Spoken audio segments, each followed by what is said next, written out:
Bonjour chers téléspectateurs, je suis très heureuse de vous retrouver à nouveau avec une nouvelle série de capsules sur la gestion de production et nous allons commencer cette série par ce qu'on appelle la MRP, Materials Requirements Planning, ou ce qu'on appelle la planification de la production. Donc, nous allons voir ensemble le concept de la méthode MRP. Alors c'est parti. Bon, alors la planification de la production consiste en la régulation à moyen terme de la production. Donc ça représente quand même une décision qui est tactique parce que c'est moyen terme. Alors elle fait le lien entre les décisions opérationnelles à court terme et les décisions stratégiques qui se font à long terme. La planification de la production s'adresse uniquement au cas de la production en série. Et donc, il existe deux types d'approches en planification de la production. Il y a ce qu'on appelle la planification des besoins en composants, qui vise à établir une programmation prévisionnelle des composants, et donc c'est la méthode MRP2, et la planification juste à temps, que nous avons déjà vu dans les vidéos précédentes. Donc c'est une planification juste à temps, et dont le principe fondamental, c'est de produire la quantité strictement nécessaire aux besoins immédiats. Et donc c'est le juste à temps et la méthode Kanban. Le concept MRP2, ou ce qu'on appelle la planification des besoins en composants, représente une approche déterministe de la régulation de la production. Et donc, il y a ce qu'on appelle la méthode MRP, c'est le Manufacturing Resource Planning, et le MRP2, c'est Materials Requirements Planning, donc c'est planification des besoins en composants. Donc la planification des besoins en composants, ou le Materials Requirements Planning, cherche à établir la programmation de la production sur la base d'un système d'information. Partant des données physiques, qui représentent les stocks disponibles, les livraisons attendues, les demandes prévisionnelles, les capacités de production, donc on établit un plan de production qui détermine les besoins nécessaires à ces productions machine par machine et également les dates optimales de chacune de ces productions. Bon, alors là, dans cette diapo, je vais vous montrer quand même la différence entre le MRP1 et le MRP2. Donc, lorsqu'on parle de MRP1, c'est Materials Requirement Planning. Donc, c'est le besoin, c'est la planification des besoins des matériaux. Donc, ça représente un plan donc là, on fait le plan des besoins en matériaux, et puis donc là en matériel, et puis il comprise only the manufacturing area, donc ça représente juste l'aire de production.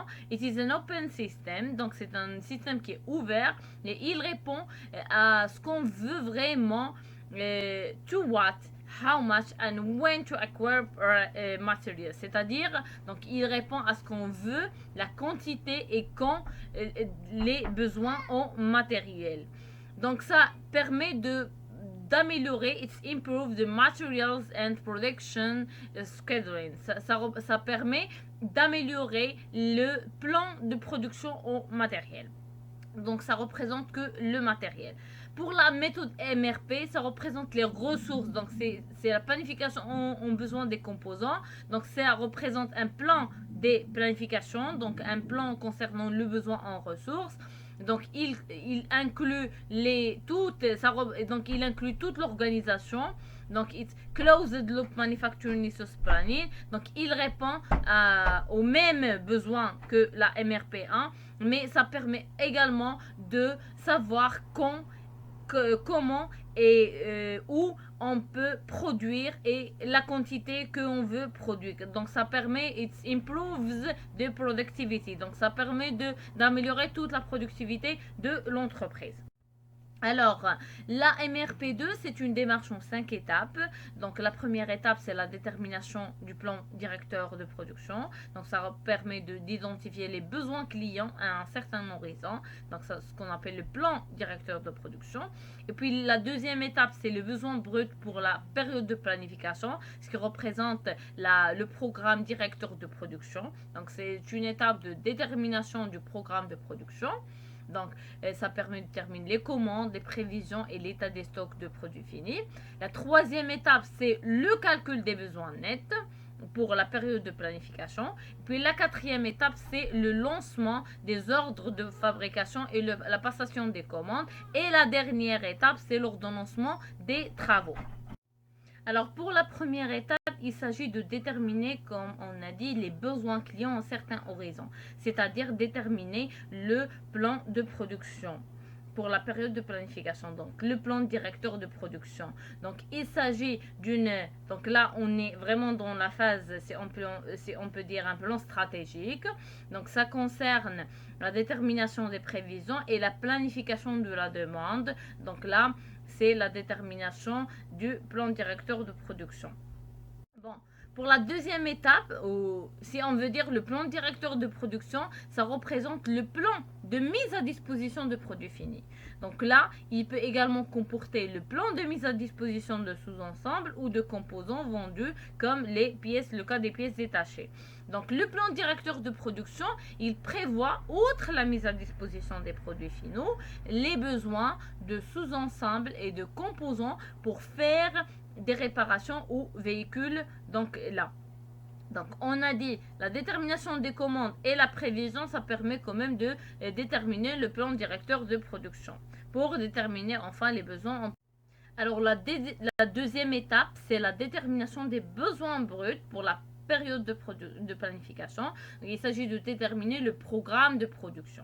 Alors pour la détermination du programme de production, il s'agit de déterminer les besoins bruts à partir d'un besoin produit fini, qui peut être une tâche simple si l'on sait vraiment décomposer progressivement le produit, soit selon une arborescence ou selon des sous-ensembles achetés à l'extérieur ou selon la matière. Donc cette arborescence ou nomenclature porte le nom de Bill of Materials.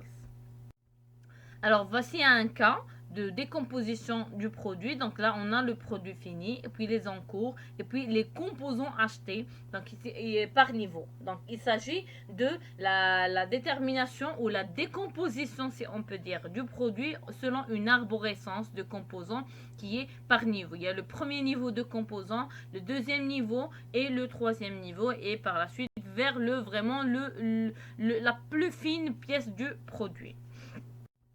Bon, pour la troisième étape, il s'agit de déterminer maintenant le calcul des besoins nets pour la période de planification. Donc là, c'est le calcul des besoins nets joue un rôle triple. Il permet de déterminer les commandes à passer au fournisseur pour assurer la production prévue à l'horizon et déterminer quand même les dates de lancement de ces commandes compte tenu bien sûr des délais de livraison. Il permet également de déterminer par unité de temps les besoins à chacun des niveaux de la nomenclature qu'on a vu, l'arborescence.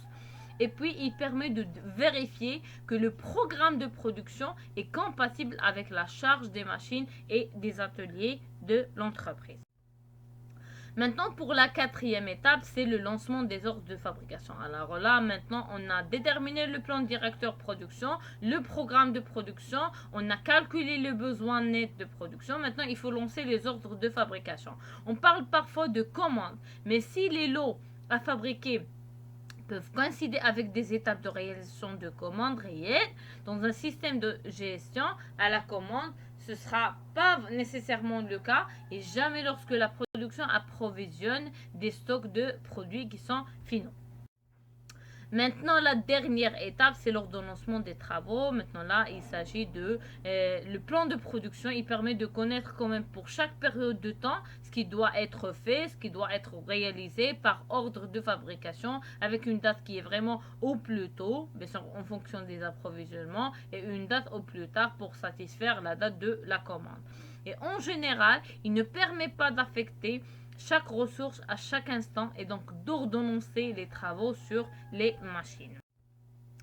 Alors maintenant, en principe, le concept MRP2, c'est une logique absolue. Il demande cependant de disposer de beaucoup d'informations qui sont précises et exactes. Or, l'entreprise n'a pas toujours ces informations ou ne les tient pas à jour. Donc, en raison, bien sûr, des multiples modifications qui interviennent en permanence au niveau de l'entreprise. Et ce qui représente vraiment l'inconvénient de la méthode. Alors, il permet, donc là, il présente quand même l'inconvénient de toute prévision parce qu'il fait tout ce qui est nécessaire pour que le plan de production qui en découle se déroule bien, comme prévu, à l'horizon de prévision, mais il présente une assez grande inertie, souvent indispensable pour les achats. Alors, si pendant la période des ventes évolue, il faut faire évoluer quand même les prévisions et donc le plan de production. Donc l'inertie du MRP peut entraîner quand même des difficultés d'adaptation du plan de production et donc un risque de produire ce que ne demande plus le marché. C'est pourquoi au niveau des entreprises, on fait quand même marier les deux méthodes, c'est-à-dire le juste à temps avec la MRP. Donc j'arrive à la fin de cette capsule. J'espère que vous avez aimé le contenu. N'hésitez pas à mettre vos commentaires, vos likes, à vous abonner si vous êtes nouveau et vous regardez ces vidéos pour la première fois. Donc là, je vous remercie pour votre attention et la prochaine vidéo sera un cas pratique réel pour déterminer le besoin net d'un composant et donc là appliquer tout le contenu de la méthode MRP. Je vous remercie pour votre attention et à la prochaine capsule.